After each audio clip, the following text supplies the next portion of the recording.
Allez, dis pas ça. Il y a 2 minutes, je voyais la mort partout, maintenant c'est le contraire. Regarde. La mer, les vagues, le ciel. Ah, la vie est peut-être triste, mais elle est toujours belle. Tout à coup, je me sens libre. On peut faire ce qu'on veut quand on veut. Regarde. À droite, à gauche, à gauche, à droite. Oh, le petit con, le petit con. Il roule sur une ligne droite. Il est forcé de la suivre jusqu'au bout. Tu vois? Regarde.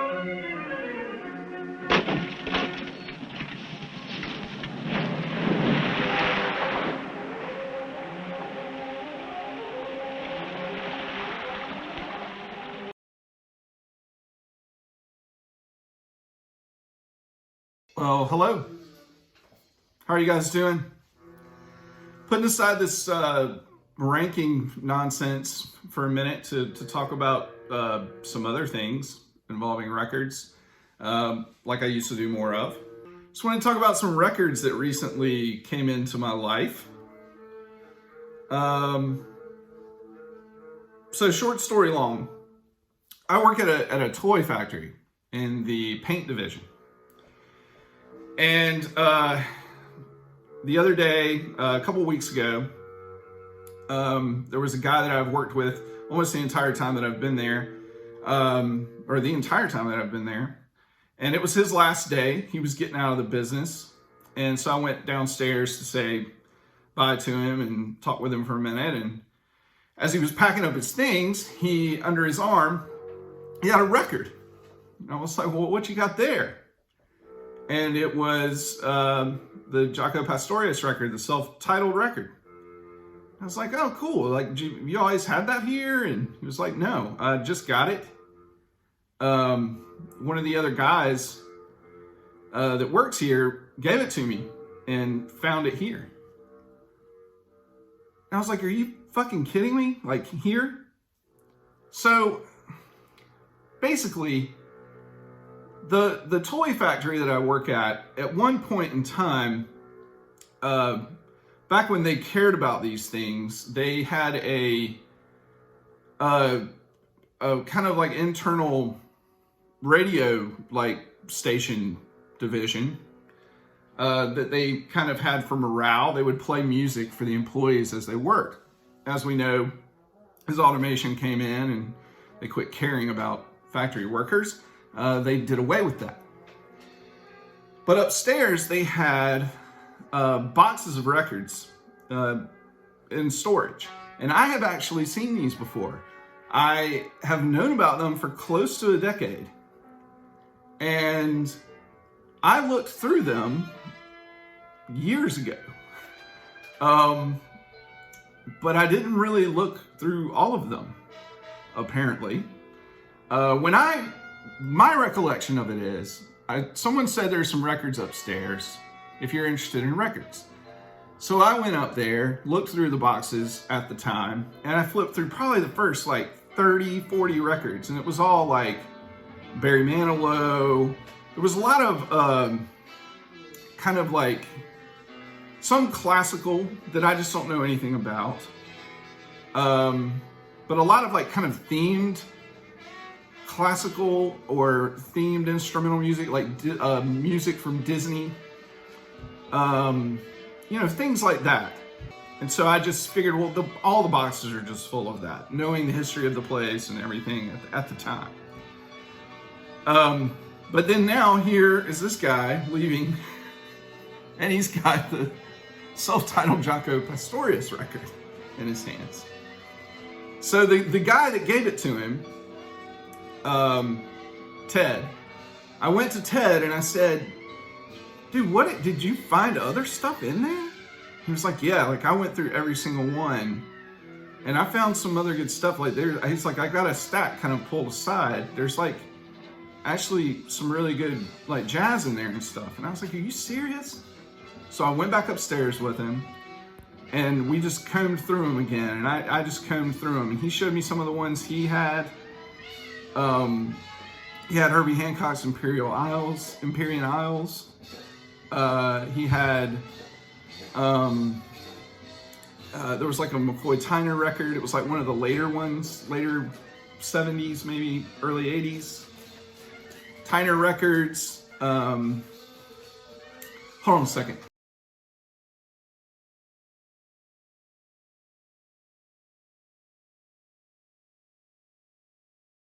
So yeah, so there was some interesting stuff. So I started to go through it, and yeah, there was like some really good stuff in there. There was a lot of stuff that I had already, so I left it, and some of it was not in great condition. Yeah, like Songs in the Key of Life, a Stevie Wonder, some, you know, stuff like that. Still, mostly a lot of just stuff that, you know, I wouldn't be interested in, a lot of you wouldn't be interested in. But here are some of the ones, more interesting ones that I found. Tony Williams Lifetime, the new Tony Williams Lifetime, which is not all my thing, but there's some good stuff on here. Of course, his drumming is incredible. Jean-Luc Ponty album. Stuff recorded around the time that he was with working with Zappa. You know, it's kind of more jazz stuff. It's Art Ensemble of Chicago, Paris Sessions. Just grabbed it. I don't really have any of their stuff. This is what's playing in the background. Roswell Rudd. Now I've seen, I think Sherv probably most recently talk about him, but I believe it was a different record. Yeah, it was a different record. But this is good. I'm enjoying this. So, not, you know, nothing. These first few aren't anything like, they're not really expensive or, you know, worth a lot. But, you know, some interesting finds, and just sitting there for years. It's Bill Evans, Further Conversations with Myself. Now we're getting into some of the really good stuff that I found. Herbie Hancock's first album with Blue Note, Taken Off. You see the lineup there. This is 70s pressing. The vinyl on all of these is in really good shape on these jazz records. The covers are have some flaws, but they're not terrible. Water Babies, Miles Davis. This is one that has been missing in my Miles section. This one I was thrilled about. ESP. It's one I've wanted for some time. This is another 70s pressing. And then out of nowhere, there wasn't a lot of rock. There was a few in there. But this one was the Electric Prunes. I prefer the album after this. I love that album. This one is good. It's great. It's really good. I've had copies of it before in the past, but they were always kind of beat. This is a mono. And it's white label. Walter Carlos's Clockwork Orange. You know, this is one that I don't ever really see in record stores when I'm like flipping through used bins. And it's not, again, not a super expensive record.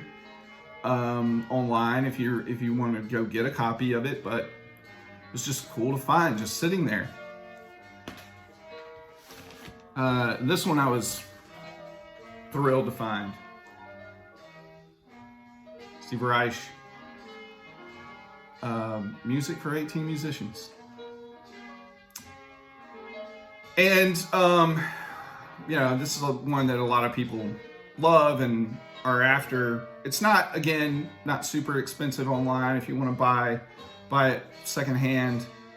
But one that I never see really when I'm flipping through used bins, especially since I've been getting into more, you know, kind of getting outside of the usual boundaries that I've set for myself in the past. So I was thrilled to find that. Before I get to the last two, I pulled some classical albums. This one was okay. I consulted a fellow member of the VC, quite a member he is, that is quite knowledgeable of classical music, and because of these three that I pulled, and just to kind of see, you know, if I was in the right area. And he was like, yeah, the Bartok's great. He said anything with Oistrakh, I'm assuming is how you say that, is worth listening to, grabbing. You know, he said if you got them in a charity shop. No, these were just sitting there, and they were free to take. So these two I did really enjoy. Now, these are not in the best shape. These have gotten some play.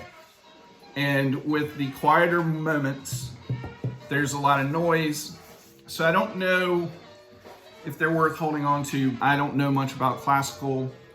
I don't even know how to describe it. I just know that these two in particular were far more interesting to my ear than the other one. All right, so, one other thing before I get to these last two.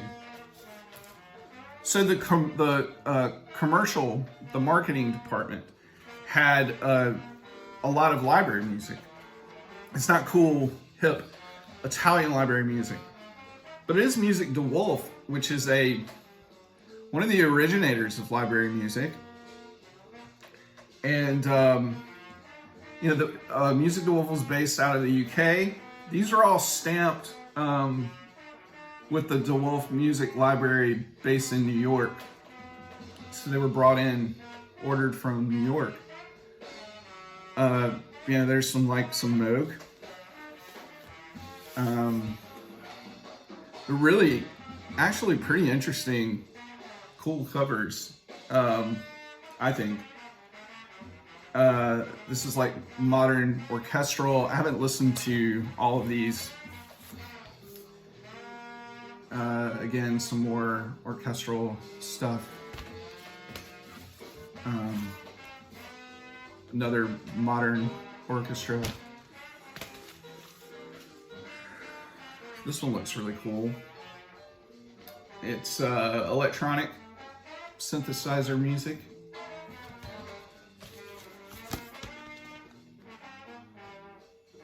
This says modern pieces featuring brass suitable for action, space, and industry. This one, and this is Rouge, which is, I think, just like a subsidiary of Music de Wolf. It's called Pipsqueak. So it's like light, kind of comical music. And then this one was like a new age set. Now, the last two. I gasped when I found this. It's the Rubaiyat of Dorothy Ashby. On Cadet, it is a DJ copy. You can see that on the label. And the record's VG+. The cover is all kinds of frayed on the edges, bad shape, but I've already played this, spun it. The record's VG+. There are slight moments of a little bit of noise, but nothing that like lasts throughout. And yeah, love this record. I bought a reissue of this recently, but it was horrible, absolutely horrible. So I've already, have I already traded it in? I don't know. It's in my purge stack if I haven't already traded it in. I know VMP just reissued it, and I, read good things about that one. But mine was like a mid 2000s, I think. I just couldn't believe this was sitting there. I could believe it because not a lot of other people that have worked at the toy factory would even know what this is. So, yeah, I was just thrilled. But the fact that they had it at one point kind of baffles me. And then finally, if that Dorothy Ashby record wasn't insane enough, unbelievable. Unbelievable. Original pressing.